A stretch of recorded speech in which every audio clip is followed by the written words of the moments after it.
Hello everyone, in this video I will tell you how to edit YouTube video. First of all, log into your YouTube channel. So I am at my channel. I want to edit this video again. Go to editor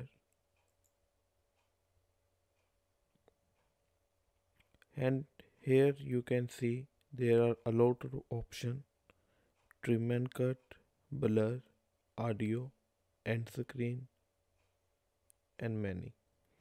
So I want to add audio on this video.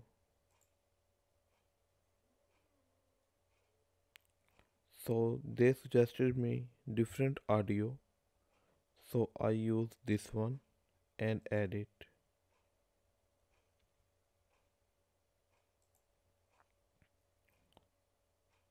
and save it. It will take some time and after processing it will replace with this audio.